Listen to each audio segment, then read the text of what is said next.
उसको एक्सप्लेन कर, first question explain करो और उसकी डिटेल बताओ कैसे सॉल्व करेंगे।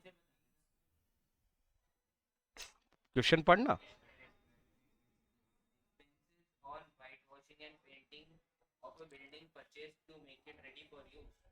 Expenses on whitewashing and painting of a building purchased to make ready for use. Capital expenditure. सिर्फ अगर पेंटिंग और व्हाइट वॉशिंग लिखा होता और वो आगे का स्टेटमेंट नहीं होता तो क्या करते तुम? तो रेवेन्यू एक्सपेंडिचर होता। कैपिटल और रेवेन्यू एक्सपेंडिचर का डिफरेंस याद है कि भूल गए हो? याद है? कोई असेट जब तक पुट टू यूज होगी वहां तक के सारे एक्सपेंडिचर उसकी कॉस्ट में इंक्लूड करने हैं। डेप्रिसिएशन वाले चैप्टर में हमने सीखा था। Second point, 10,000 spent on constructing platform for new machine. Platform बना रहे हैं मशीन का जिसपे मशीन को रखेंगे हम, ठीक है? तो मशीन को रखने के लिए प्लेटफॉर्म बनाओगे तो कैसे बनेगा वो? ऑब्वियसली उसकी कैपेसिटी उससे ही जुड़ी हुई है। अगर प्लेटफॉर्म नहीं बनाएंगे तो काम कर ही नहीं सकती मशीन। Again capital expenditure. अगला, repair expense of 25,000 incurred for white washing the factory building. Reason, इस बार व्हाइट वॉशिंग रेवेन्यू क्यों हो गया? बिल्डिंग ऑलरेडी थी, उसको मेंटेन करने के लिए किया है ना? और जबकि फर्स्ट पॉइंट में क्या लिखा था? फर्स्ट पॉइंट में क्या लिखा था? पुट टू यूज के पहले के खर्चे थे। आगे चलो, insurance premium paid as renewal premium. इसका मतलब समझते हो?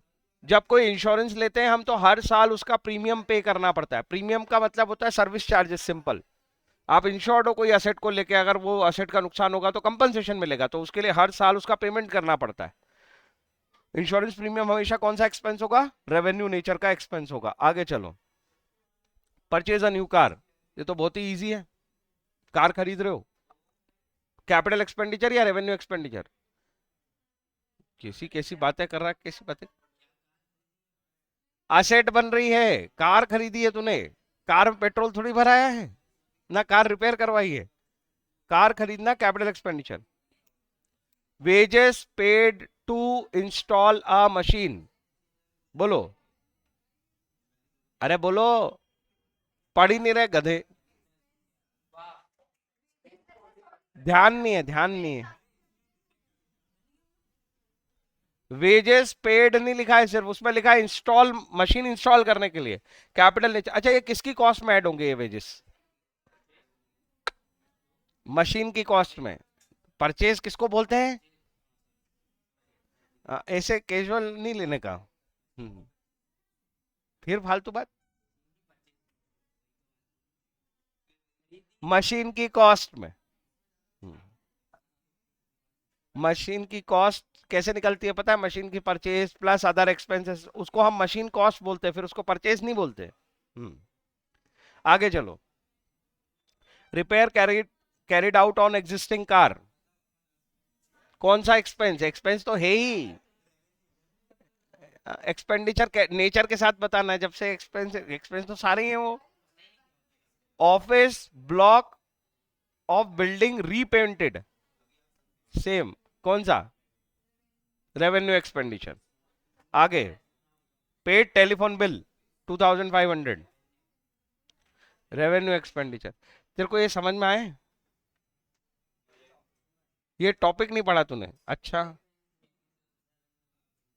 ये टॉपिक पे तो जरा कितने चैप्टर हो गए?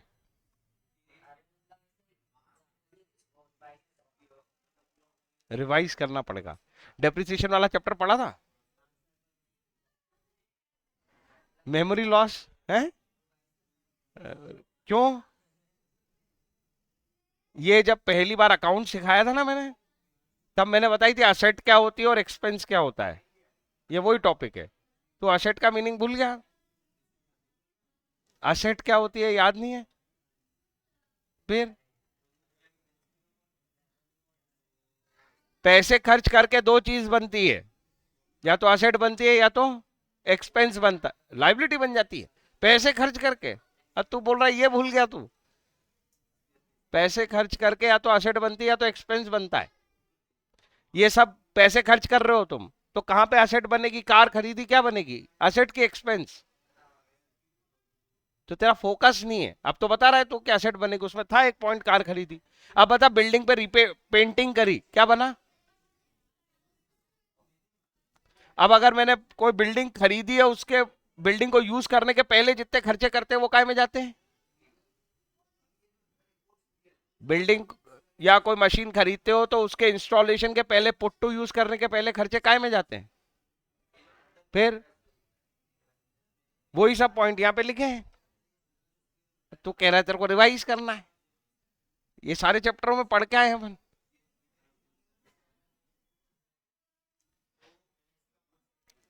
आगे चलो। Identification of asset, expense, income, liability जरूरी है, नहीं तो ये चैप्टर कैसे होगा?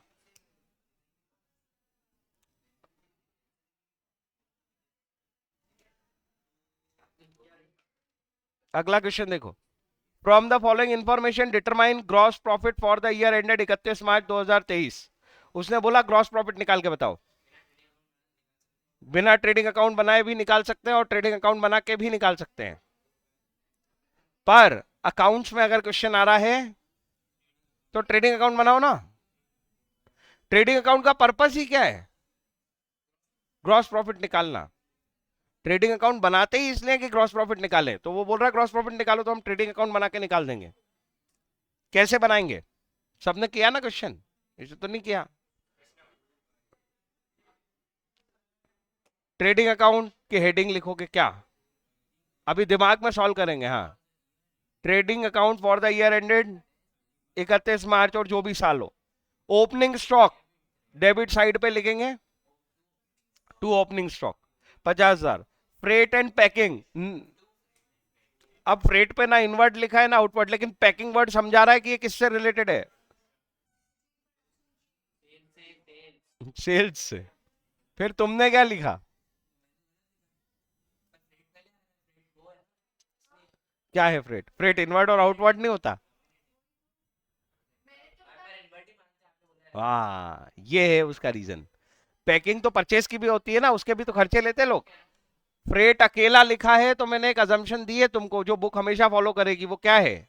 इनवर्ड है, वो परचेज की है, जब तक आउटवर्ड नहीं लिखा है। इस वजह से हम उसको यहां लिख रहे हैं, है ना। ऐसे आइटम्स पे थोड़ा डिस्कस करोगे तभी दिमाग में हमेशा क्लैरिटी रहेगी, नहीं तो कंफ्यूज होते रहोगे।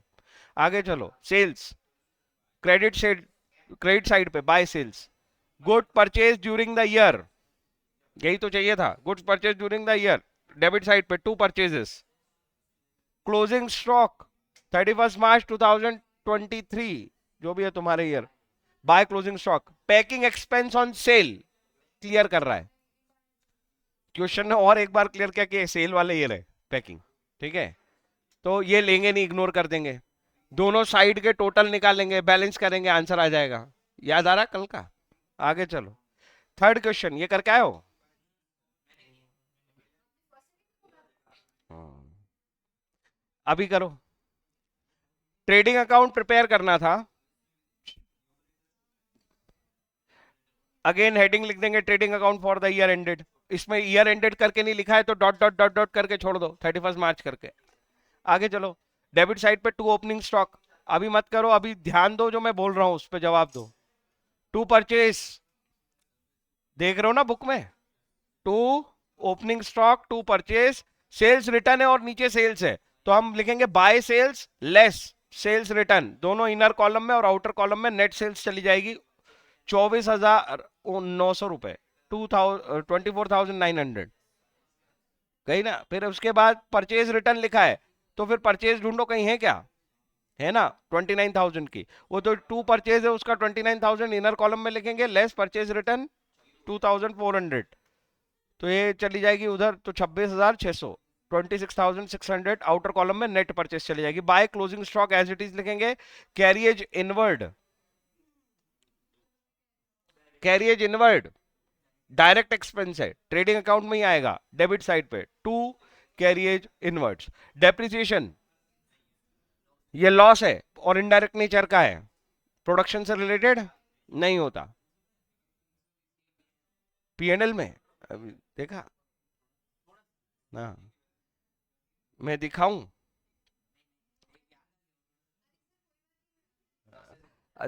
स्क्रीन देखने में भी थोड़ा, खुद के पेज भी नहीं पलटने पड़ रहे हैं, उसमें भी आलस है। होगा दो। स्क्रीन देखो, हम तो भूल ही गए, स्क्रीन भी चल रही है सर। स्क्रीन देखो, ये पी एंड एल अकाउंट बना है जीपी से। यहाँ पे देखो ये तीन आइटम्स, एक्सपेंस के साथ लॉसेस भी, और ये सारे लॉसेस। हाँ डिले है ना, आ जाएगा आ जाएगा। इतना लंबा डिले हो रहा है। अच्छा, नहीं नहीं ठीक है। अरे चलो आगे चलते हैं। तो ये क्वेश्चन भी हो जाएगा। डेप्रिसिएशन को इग्नोर करेंगे क्योंकि वो इनडायरेक्ट नेचर का है। क्या इस डेप्रिसिएशन के लिए नोट लिखना पड़ेगा? तुमने लिखा है? कहा अल्लाह दिखा नोट, डेप्रिसिएशन का नोट दिखाओ जरा। तेरा कहाँ है? कहाँ लिखा नोट दिखा? अच्छा हाँ ठीक है, हाँ तेरा कहाँ है? हाँ ठीक है। सब झूठे बच्चे हैं। चलो, मजेदार क्वेश्चन है, क्वेश्चन नंबर 4। नहीं, तुम ही से करवाऊंगा ऑब्वियसली, पर तुम मुझे बोल के करोगे। अब ये कॉपी पेन नहीं चाहिए मुझे अभी। हाँ, calculate the closing stock from the following detail. वो हमसे क्लोजिंग स्टॉक निकलवा रहा है, वो हमसे क्लोजिंग स्टॉक निकलवा रहा है। दे क्या रहा है हमको? ओपनिंग स्टॉक दे देता है, कैश सेल बता देता है, परचेज बता देता है, क्रेडिट सेल बता देता है, और जीपी भी बता देता है। ट्रेडिंग अकाउंट बनाने की जरूरत इसमें नहीं है। अगर बनाना चाहो तो बना सकते हो, कोई रोक नहीं सकता तुमको, पर वर्किंग नोट तो फिर भी बनाना ही पड़ेगा। तो अपन पहले वर्किंग नोट पे ही काम करते हैं। क्या लगता है तुम्हारा दिमाग क्या कह रहा है, कैसे निकलेगा क्लोजिंग स्टॉक? क्लोजिंग स्टॉक किसके रिलेशन में आता है? किसमें सिखाया मैंने तुमको क्लोजिंग स्टॉक का एडजस्टमेंट? कॉक्स सीओजीएस। हाँ हाँ हाँ, मैं क्या मना कर रहा हूँ? कुछ भी बोलो, मुझे फर्क नहीं पड़ता। सीओजीएस।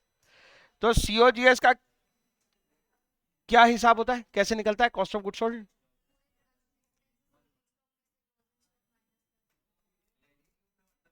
हाँ बोलते जाओ, सबको बोलना, कोई दिक्कत नहीं। ठीक है, opening stock plus net purchase plus direct expense. यहीं पर डायरेक्ट एक्सपेंस प्लस क्यों बोलता हूं मैं? मेरे दिमाग में डेबिट साइड चल रही है ट्रेडिंग अकाउंट की, और एक आइटम ले जाते हैं क्रेडिट साइड पे, क्लोजिंग स्टॉक। अरे हाँ या ना? ये सीओजीएस होता है, कॉस्ट ऑफ गुड सोल्ड। यही कंपेयर हो सकता है किससे? सेल्स से। और सीओजीएस और सेल्स के डिफरेंस को ही क्या बोलेंगे हम? जीपी या जीएल, डिपेंड्स की कौन सी साइज, किसकी वैल्यू बड़ी है। अब मुझे बताओ, यहां पे अपने पास ओपनिंग स्टॉक है कितना? 20,000। नेट परचेस, क्योंकि रिटर्न नहीं है सर तो यही नेट परचेस हो गई। डायरेक्ट एक्सपेंस, बोलो जी बोलो। है नहीं, तो क्या करें? जीरो। क्लोजिंग स्टॉक, वो तो निकालना ही है सर। और सीओजीएस वो भी नहीं पता है सर। तो ये रिलेशनशिप तो हमें कहीं ले ही नहीं जा रही। जीपी पता है? ठीक है, बताओ क्या रेट दिया है? हाँ? कैसी कैसी बातें करते हो? 33.33%। 1/3 भी बोल सकता हूं मैं इसको, रेश। ये बोलना बहुत अच्छा रहता है सॉल्व करने के लिए, क्योंकि 33.33333 ऐसे कब तक लिखोगे? उसका ज्यादा इजी वर्जन क्या है? 33.33% बोलो या 1/3 बोलो। पता है तुझे 33.33% मतलब 1/3 होता है, ये पता है? पता है। 20% मतलब फ्रैक्शन में बोल के दिखाओ। 20% कितना होगा? 1/5। 75% कितना होगा?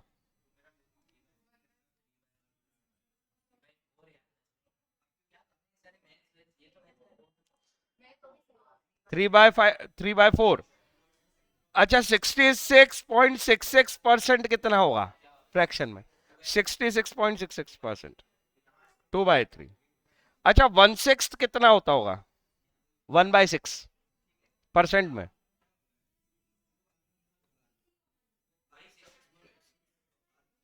16.66%। 1/6 की वैल्यू, स्क्रीन नहीं देख रहा है ना इसलिए तेरे को दिख नहीं रहा, मैं लिख रहा हूं 1/6। गलत बोल रहा हूं? 1/8।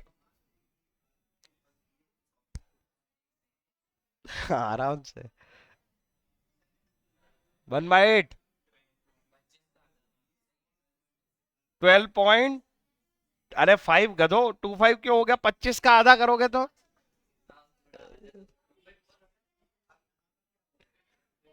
12.5 पर। तो ये थोड़ा सा ना रिलेशनशिप थोड़ा भी दिमाग में है तो वो आसान करता है चीजों को। अब मुझे बताओ, चलो तुम्हें ये रिलेशनशिप समझ में आ गई।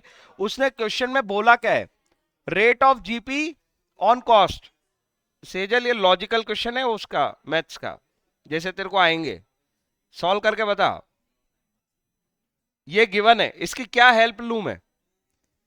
क्या मैं अबो रिलेशन में इसकी कोई हेल्प ले सकता हूं इस रिलेशन की? कैसे?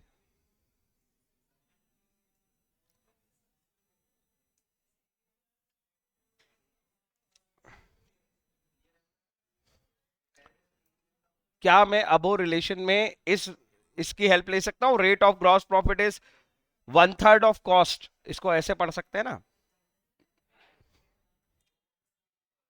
चलो और इजी दे देता हूं, 1/3 ऑफ कॉस्ट।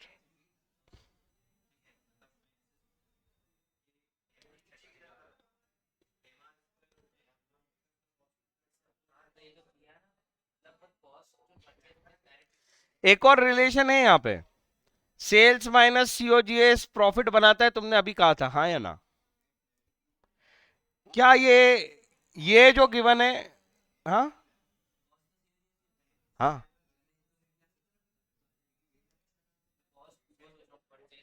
ये दूसरा रिलेशन काम का है कि नहीं है? सोचो जरा सोचो। दो स्टेटमेंट दिमाग में चलाओ। ग्रॉस प्रॉफिट जो है वो 1/3 है कॉस्ट का, और सेल्स की वैल्यू तो दे ही रखी है। तो क्या मैं जीपी को लिख सकता हूं 1/3 ऑफ कॉस्ट? अरे हाँ या ना? और बताओ, ये तो कॉस्ट है ही सीओजीएस, सेल्स की वैल्यू तो है ही अपने पास, कितनी है? गलत बताओगे तुम, गलत बताओगे।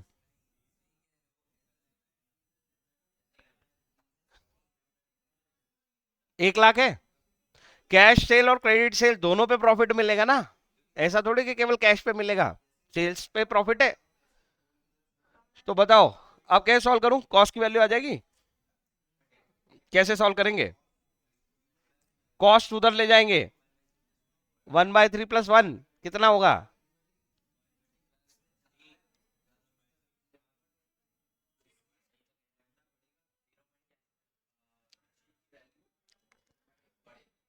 4/3 कॉस्ट। आगे चलो, कॉस्ट की वैल्यू कितनी आएगी?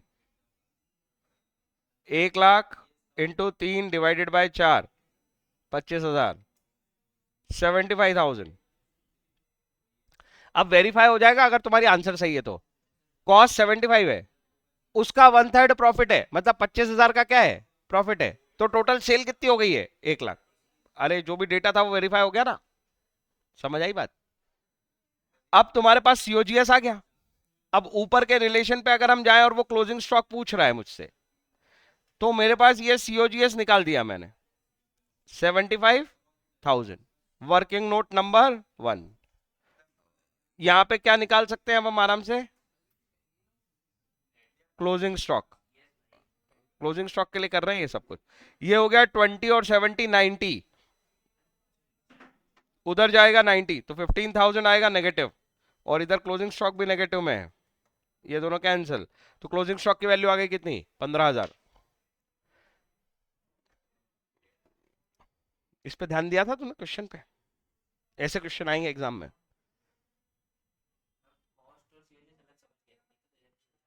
हम्म। ये रिलेशनशिप इंपॉर्टेंट था, कॉस्ट सीओजीएस के झंझट छोड़ो, यही सेल्स पे प्रॉफिट दे देता वो, यही प्रॉफिट वो किस पे दे सकता है, सेल्स पे। कभी कॉस्ट पे देता है, कभी सेल्स पे देता है। अब इसकी आदत बनवाऊंगा मैं धीरे धीरे। आगे चलो, कौन से दो रिलेशन काम आए, दिमाग में एक बार और रिकॉल करो। एक सीओजीएस वाला रिलेशन और एक कॉस्ट सेल्स का डिफरेंस जीपी। हमेशा बस ये दो से ही हो जाएगा सॉल्व, और किसी चीज की जरूरत नहीं है। बस कॉमन सेंस लगाना पड़ेगा, ऐसा नहीं कि बस वो रट लो, रटने से नहीं चलेगा। वो 1/3 ऑफ कॉस्ट था जीपी, तो मैंने 1/3 ऑफ कॉस्ट लिखा था। अगर वो सेल्स पे होता तो मैं उसको सेल्स लिखता, फिर वो रिलेशन सेल्स से बना था। आगे चलते हैं, अगला question. A certain gross profit from the following information. इस बार उसने क्या पूछा हमसे, जीपी। अब तो ट्रेडिंग अकाउंट बन जाएगा, जीपी पूछेगा तो कोई दिक्कत ही नहीं है। ओपनिंग स्टॉक कितना लेंगे, 3 लाख। बोलते जाओ और सोचते जाओ, मैं बहुत रफ में करूंगा, क्वेश्चन तुम्हें ही करने ही है। ओपनिंग स्टॉक कितना, 3 लाख। आगे चलो, बाय क्लोजिंग स्टॉक, मैंने सेल्स के लिए जगह छोड़ दी। बाय क्लोजिंग स्टॉक कितना, स्क्रीन और बुक दोनों देखने हैं, 280। आगे चलो, अरे परचेज लाइन से चलना भाई। वो छूट जाएगा कुछ एग्जाम में, एक ही बात बोलेगा फिर। टू परचेज कितना, 8,50,000। किसकी कौन सी जगह अपने को तो पता ही है ना, carriage on purchase, carriage inward लिख लेना उसको, कोई दिक्कत नहीं है। 23,000। आगे चलो, इसके लिए नोट लिखा जाएगा नीचे। हाँ, आगे ऑफिस रेंट, इसके लिए भी नोट। तो इसको एक ही नोट में लिख सकते हो, carriage on sales and office rent are indirect expenses, hence it will not be included in trading account, या it will not be considered for calculating gross profit। ऐसा आई बात समझ। सेल्स तो यहां पे आ जाएगा बाय सेल्स। ऐसा फोटो दिया है कि उसमें कुछ भी नहीं दिख रहा है मुझे। 14,07,000। और चलो कैलकुलेशन करो, यहाँ पे स्क्रीन देखो और जरा मेरे को कैलकुलेट करके बताओ। पहला वाला कठिन वाला काम मैं कर देता हूं। 14,35 टोटल, क्रेडिट साइड का मैंने कर दिया। अब तुम बैलेंस निकाल दो, सबको करनी है कोशिश। 14,35,000 में से 11,50, 13,50, 13,53,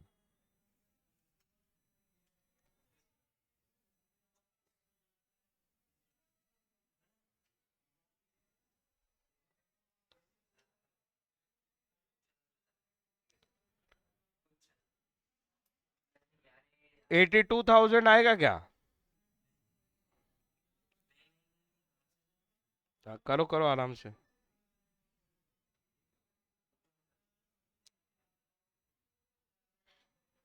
कोई तो फिगर मैंने गलत लिया है क्या?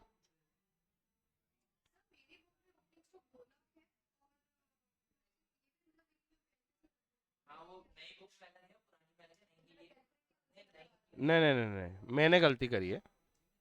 ये 2,80,000 है वो, मैंने 28 जोड़ लिया उसको। 16,87।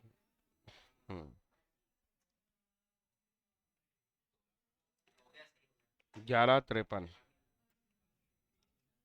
4, 3, 5। मेरे को तो आंसर नहीं दिख रहा है। 514 है क्या, कि 534 है?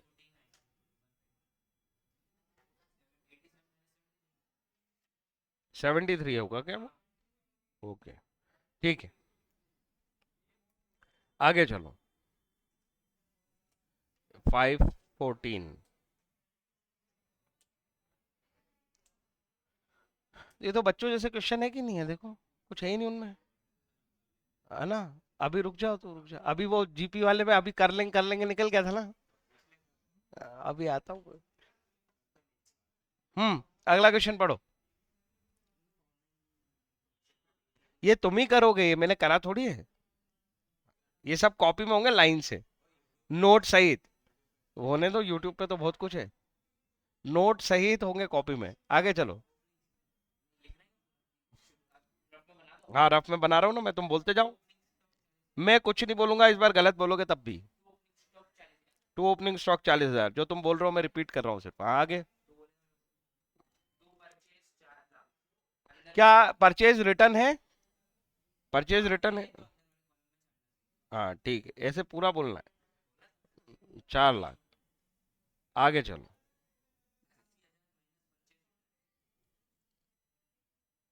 चलो आगे चलो। आगे चलो। ये लाइन से चल रहा है कि लाइन तोड़ रहा है? हाँ ठीक है, चलेगा उतना। हाँ। हाँ।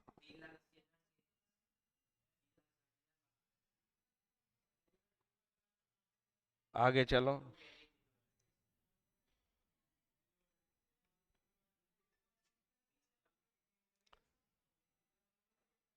आगे चलो।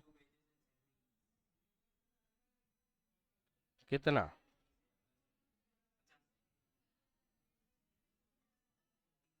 आगे।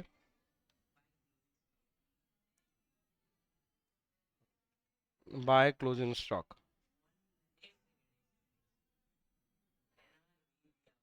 हाँ। कल कल हमने एक कंसेप्ट सीखा था। पहले तो कंसेप्ट बता दो, एनआरबी आया मतलब कंसेप्ट बोलो।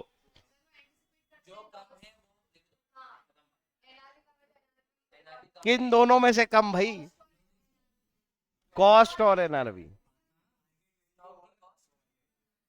मार्केट वैल्यू और वो कौन सी वाली वैल्यू? अरे। हाँ। जो खरीदा था ना, जैसे ये अपना मोबाइल का स्टॉक है तो इसको खरीदने की कॉस्ट, और इसकी जो लास्ट डेट पे एनआरबी बन गई है, उनमें से जो लोअर होगा वो हम कंसिडर करेंगे अपने क्लोजिंग स्टॉक को। रीजन? हाँ, लॉस एंड हम गेन को कभी एंटिसिपेट नहीं करते, पर हम लॉस को एंटिसिपेट, इसीलिए कॉस्ट से नीचे चली जाती है जब एनआरबी, तो हम इस लॉस को एंटिसिपेट कर लेते हैं, लेकिन जब एनआरबी ऊपर जाती है तो हम इसको गेन को एंटिसिपेट नहीं करते, फिर कॉस्ट ले लेते हैं। तो मेरी बात समझ में आई? ये उसकी कॉस्ट थी। लास्ट डेट पे एनआरबी गई नीचे, तो हमें दिख रहा है कि नुकसान हो गया है, तो हमने कंसिडर कर लिया उस लॉस को, इसलिए हमने एनआरबी पे कैलकुलेट किया। लेकिन जब एनआरबी ऊपर चली गई तो फिर मैं इस गेन को एंटिसिपेट नहीं करूंगा। ये कंसेप्ट अकाउंट्स का कौन सा कंसेप्ट है? प्रूडेंस। चलो आगे चलो। यहाँ पे लिखा क्या है? एनआरबी 1,20,000, और ऊपर स्टॉक लिखा है कितना, मेरे को दिख नहीं रहा है। क्या इसके लिए नोट लिखना पड़ेगा? ये बात लिखनी पड़ेगी एज पर, हाँ, अकाउंटिंग प्रिंसिपल प्रूडेंस। क्या लिखेंगे? कॉस्ट और NRB which ever is lower. कोई डाउट? इतना भी लिख दोगे तो पूरे नंबर मिल जाएंगे। आगे चलो। बस हो गए सारे। तो अब इसका बैलेंस करो और जल्दी से कैलकुलेट करने की कोशिश करो। ये लो, ये दिखा दिया मैंने तुमको। स्क्रीन देखो। 3,60,000 और 1,20,000, कहाँ से आएगा लॉस? हम्म। क्रेडिट साइड का टोटल 480, इधर का 430, तो 50,000 का प्रॉफिट आ रहा है। आराम से सब लोग करो अपना, हड़बड़ाओ मत। टू, अच्छा, 2 जीपी की जगह मैं इसको सही लिखना चाहता हूँ। ये तो अभी अपन लिख रहे हैं, वो अगर जीपी पूछ रहा है ना तो अपन यहाँ पे जीपी लिख के क्वेश्चन खत्म कर देते हैं। लेकिन जब हम बड़े क्वेश्चन करेंगे तो इस वैल्यू को हम लेके जाएंगे फर्दर नेट प्रॉफिट बनाने, जब इनमें इनडायरेक्ट इनकम और एक्सपेंस को एडजस्ट करने जाएंगे। तो फिर हमें यहाँ पे सीधे अभी से ही आदत डालनी चाहिए कि इसको पी एंड एल अकाउंट में लेके जाना है, इसलिए पी एंड एल अकाउंट लिख रहे हैं। है बेसिकली ये क्या? Gross profit. Are you getting my point? आगे चलो। हम्म। हाँ, ये हो गया बैलेंस। अब अगला क्वेश्चन देखो। From the following information prepare trading account, बोल ही रहा है कि इस बार तो ट्रेडिंग बना के दिखाओ, for the year ended 31 March something something. Adjusted purchase, चलो कल का एक और कंसेप्ट याद आया। हाँ बताओ, एडजस्टेड परचेज क्या होती? पहले कंसेप्ट बोल दो, जैसे ही आ गया वैसे ही बोलो। और सिंपली ये तुम फॉर्मूला बोल रहे हो, एडजस्टेड परचेज मतलब परचेज को स्टॉक के साथ क्या कर दिया है, एडजस्ट कर दिया है। ओपनिंग ऐड कर दिया, क्लोजिंग माइनस कर दिया। Adjusted adjusted purchase. अच्छा, adjusted purchase versus net purchase, क्या अंतर है दोनों में? Adjusted purchase versus net purchase.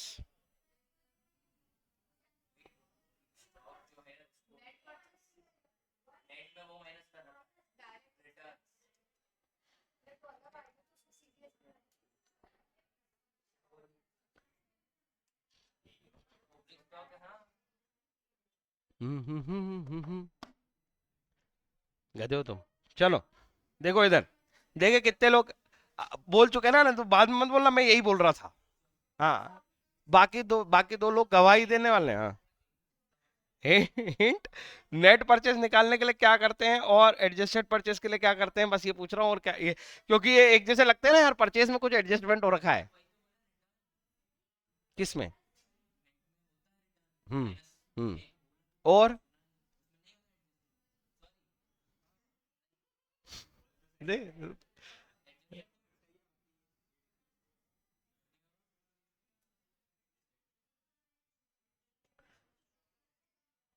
अब ये ऐसे आधा अधूरा बोल के रुक जाता है, बोलते नहीं रुको, उसके बाद बोलेगा मैंने यही बोला था। रिकॉर्ड है, रिकॉर्ड है, रिकॉर्ड कर रहा हूँ। पलट नहीं आएगा। अच्छा चलो मैं, आ, हो सकता है तुम ऐसा मन में सोच रहे हो पर बोल नहीं पा रहे हो, शब्द नहीं मिल रहे हो तुमको, है ना? तुम बाद में तो यही बोलो, हाँ सर हम तो यही सोच रहे थे। टोटल परचेज, टोटल परचेज मतलब कैश परचेज, क्रेडिट परचेज वगैरह सब, minus return, purchase return. Return, purchase return को कौन सा रिटर्न बोलते हैं बेटा? रिटर्न आउटवर्ड के इनवर्ड?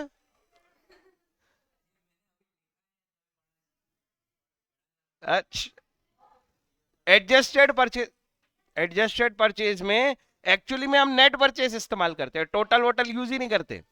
यहाँ पे यूज ही क्या होती है, नेट परचेज। और इसमें अरे कुछ कंसेप्ट, कुछ समझ में आ रही बात? हम्म। हम्म। हम्म। सब यही बोला था तुमने, मैं क्या मना कर रहा हूँ? हाँ हाँ हाँ हाँ हाँ हाँ, सही सही, मैं बिल्कुल मना नहीं कर रहा, तुमने यही बोला था। अब अभी तो एग्री हो ना, तुमने यही बोला था, पलटना मत बाद में कभी, बस ये बोल रहा हूँ मैं। हाँ हाँ, ढंग से देख, क्लोजिंग स्टॉक, हाँ माइनस माइनस। अरे ठीक है, हाँ बिल्कुल सही है वो। तो बस यही बोला था तुमने, यही बोलते रहना, अगर तुम बाद में पलटे फिर बताऊंगा मैं। हाँ बोलोगे तुम, देखना भूलोगे इसको। तुम टोटल परचेज को यूज करोगे एडजस्टेड परचेज में, तब मैं डांट लगाऊंगा तुम्हारी। यहाँ नेट परचेज ही यूज होगा रिटर्न होने के बाद। और ये टोटल रहता है, इसमें कोई डाउट नहीं होना चाहिए, क्रेडिट कैश सब इंक्लूडेड है। तो जब हम चीजों को नेट बोलते हैं ना, मतलब कि उसको रिटर्न एडजस्ट करके बोलते हैं। और लेकिन जब एडजस्टेड परचेज बोलते हैं तो उसमें हम स्टॉक एडजस्ट करके बोलते हैं। मेरी भाषा सुने, जब हम नेट परचेज बोलते हैं तो हम केवल रिटर्न एडजस्ट करते हैं, लेकिन जब हम नेट परचेज पहली स्टेज है, उसके बाद ही निकल सकती है कौन सी, एडजस्टेड, ऐसे भी समझ सकते हो। पहले रिटर्न माइनस कर दो तो नेट परचेज, और उसके बाद फर्दर उसमें स्टॉक एडजस्ट कर दो तो एडजस्टेड परचेज। आई बात समझ आई? चलो आगे। हम्म। अगला क्वेश्चन, नहीं ये क्वेश्चन थोड़ी हुआ है अभी। हाँ, अच्छा क्वेश्चन है ये, शुरू नहीं हुआ। एडजस्टेड परचेज 6,60,000, इसका मजा क्या आएगा क्वेश्चन में, पता है? बार बार तुम्हें पहले ही बताता हूँ, नहीं नहीं नहीं, वो क्वेश्चन में क्या करेगा, इसको देने के बाद भी क्लोजिंग स्टॉक या ओपनिंग स्टॉक दे देगा। वो मेनली ये खेलेगा तुम्हारे दिमाग के साथ। तो तुम्हें ये समझ में आना चाहिए कि मैं अब ओपनिंग स्टॉक, क्लोजिंग स्टॉक, अगर मैं एडजस्टेड परचेज यूज कर रहा हूं तो मैं ओपनिंग क्लोजिंग यूज नहीं करूंगा क्वेश्चन में। उस ये वर्किंग नोट लिख देंगे हम कि एडजस्टेड परचेज का मतलब ही होता है कि क्लोजिंग और ओपनिंग एडजस्ट हो चुके हैं। ठीक है, आगे चलो। सेल्स दे दी उसने, देखो दिया क्लोजिंग स्टॉक। अब ये क्लोजिंग स्टॉक अपने ट्रेडिंग अकाउंट में नहीं आने वाला क्रेडिट साइड पे, अगर मैं एडजस्टेड परचेज लिख रहा हूं तो, क्योंकि एडजस्टेड परचेज का मतलब ही ये होता है कि क्लोजिंग स्टॉक माइनस हो चुका है। अरे समझ आ रही क्या? अभी बाद में अगर ये सिली मिस्टेक करी ना कि एडजस्टेड परचेज लिख के उधर क्लोजिंग स्टॉक, मुर्गा कब बने थे लास्ट टाइम, फिर मुर्गा बनाऊंगा मैं। हाँ, मुर्गा बनाऊंगा फिर मैं। आगे चलो। फ्रेट, फ्रेट और कैरियज दोनों इनवर्ड वाले हैं, वेजेस है, फ्रेट कार्टेज आउटवर्ड वाले। चलो जल्दी जल्दी बोलना शुरू करो, कहां पे क्या लिखूं, कहां पे क्या लिखूं, रफ में कर रहे हैं जल्दी से। To adjusted purchase, 6,60,000। आगे बोलो। By sales 7,44,000। आगे चलो। To freight and carriage inward 3,600। आगे चलो। To wages 6,000। आगे बोलो। नोट बनेगा, नोट में क्या लिखोगे?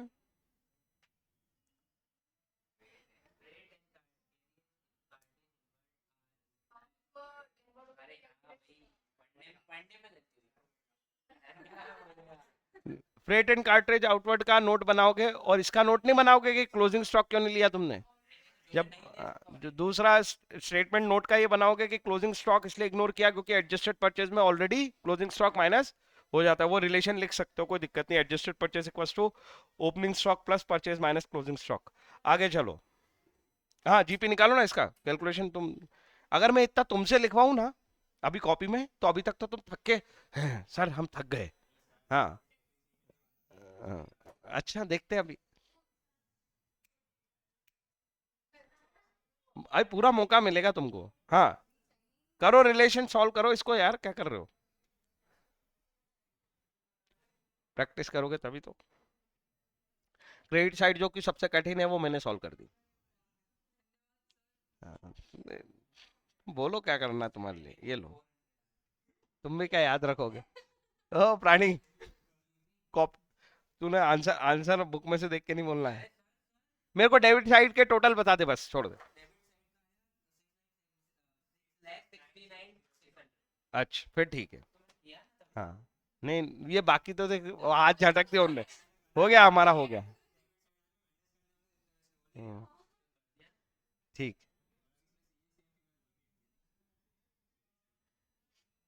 74,400 करके मानना रिदिम, तब तक मानना मत। जरूरी है करने तो उसको उसकी स्पीड पे। क्वेश्चन नंबर 8 हो गया रिदिम।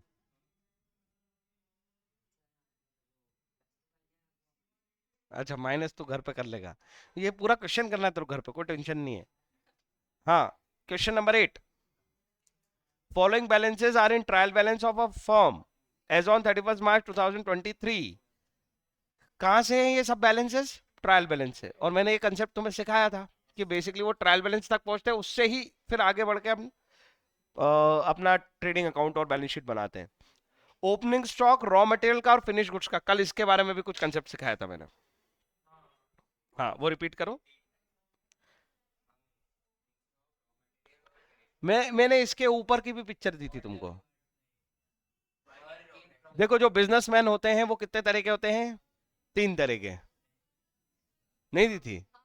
एक बिजनेसमैन होता है जो मैन्युफैक्चरर होता है, एक बिजनेसमैन होता है मैन्युफैक्चरर, एक बिजनेसमैन होता है ट्रेडर, और एक बिजनेसमैन होता है सर्विस प्रोवाइड करने वाला।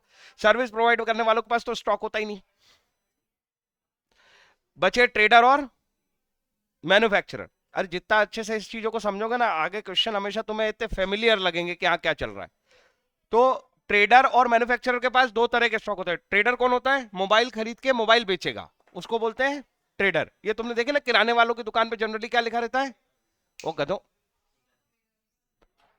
किराने वालों की दुकान पे क्या लिखा रहता है? ट्रेडर्स, क्योंकि वो कंप्लीट सामान खरीद के वो का वही बेचते हैं ना, फिनिश टू फिनिश। बात समझ में आई? लेकिन मैन्युफैक्चरर कैसे होते हैं? वो रॉ खरीदेगा, फिर उसको प्रोसेस करेगा, और प्रोसेस करके कुछ फिनिश बनाएगा, है ना? जैसे इसको बनाया होगा किसी ने, लकड़ी खरीदी होगी, एंगल खरीदे होंगे, फिर इसको प्रोसेस किया होगा और बेंच बना दी होगी। तो उसके पास स्टॉक 3 स्टेज में हो सकता है, रॉ, WIP और फिनिश गुड्स। ट्रेडर के पास एक ही तरह का स्टॉक होता है, कौन सा? Finish goods. इसलिए मैंने कहा वो एडजस्टेड परचेज जनरली ट्रेडर लोग करते हैं, क्योंकि उनका ओपनिंग, परचेज और क्लोजिंग सब एक ही स्टेज का होता है। बात समझ में आई? यहां पे क्वेश्चन देख के पता कर सकते हो कि ये बंदा कौन होगा, जब उसने रॉ मटेरियल और फिनिश गुड्स लिख दिया, मतलब पक्का मैन्युफैक्चरर बंदा है ये। ठीक है, आगे चलो। परचेज लिखी है, सेल्स लिखे हैं और उनके रिटर्न्स लिखे हैं। आगे चलो, वेजेस, फैक्ट्री एक्सपेंस, फिर फ्रेट इनवर्ड आउटवर्ड लिखा है। At the end of accounting period stock was raw material का इतना, डब्ल्यूआईपी का इतना, एफजी का इतना। ट्रेडिंग अकाउंट बनाना है, बच्चों जैसा काम है। जल्दी जल्दी बताओ कैसे अकाउंट बनाओगे। देखो अभी दिमाग में कितनी प्रैक्टिस हो रही है प्रेजेंटेशन की। ना ना ना, प्रेजेंटेशन की प्रैक्टिस है, सही सही बताना। टू ओपनिंग स्टॉक, हाँ, दो डॉट अंदर लिखो, मतलब इनर कॉलम में। क्या क्या? R M F G, 80, 140, 2 lakh कैसे होगा? 20,000 आ गया। आगे। हम्म। हम्म। देखो तो सही, करके बैठा हूँ। हाँ, आगे। परचेस, इनर कॉलम में। मैंने क्वेश्चन पढ़ा था, देखे तुम्हारी मेमोरी टेस्ट हो रहा है। इनर कॉलम में लिखूंगा कि नहीं लिखूंगा ना? 3,60,000 माइनस रिटर्न। रिटर्न सही वाला बोलना। सभी लोग देखो, कहीं गलत सलत नहीं बता रहा हो कोई। 3,50,000 आउटर कॉलम में। आगे चलो, सब एक्सपेंस डेबिट साइड पे आते हैं रिद्धिम। इतनी देर की कहानी यही चल रही है। By sales, income credit side पे बाय सेल्स। इसको भी इनर कॉलम में लिखूंगा, फिर आउटर कॉलम में ले जाऊंगा। 7 लाख माइनस रिटर्न कितना? 6,000। आउटर कॉलम में गया 6,94,000। आगे चलो, टू वेजेस, टू वेजेस 1,30,000। आगे चलो, टू फैक्ट्री एक्सपेंस 90,000। आगे देखो, फ्रेट इनवर्ट 20,000।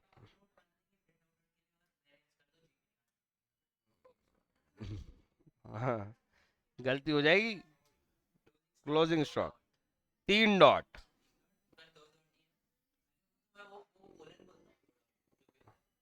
अरे प्राणी, 3 वैल्यूज आएंगी इसमें। हाँ, वैल्यूज बताओ। 70, 20, 1,10,000। Value total 90, 2 lakh. आगे चलो,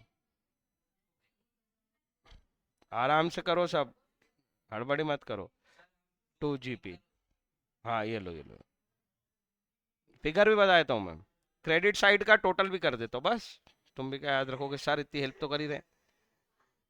8,94,000।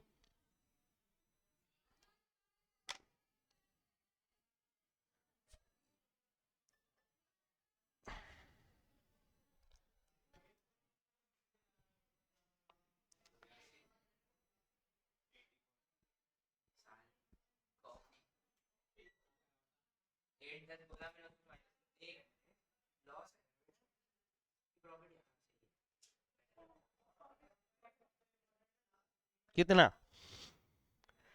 डेबिट साइड का टोटल कितना था? 8,10,000, ठीक है। ओ, स्क्रीन दिख रही है? अच्छा, लेफ्ट हो गया तो। क्या बोल रहा था? 8 क्वेश्चन है सर, बहुत हो जाएंगे। अभी तो अपने को 1 घंटा नहीं हुआ। कहाँ से हो गया? कर दो छुट्टी, और क्या। हाँ, आगे के फोटो भेजो। नया नहीं है तुम्हारे लिए वो? हाँ तो भेजो भेजो।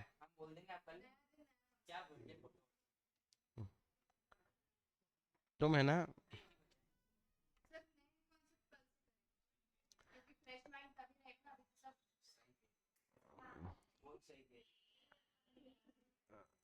मुझे है ना, चलो मैं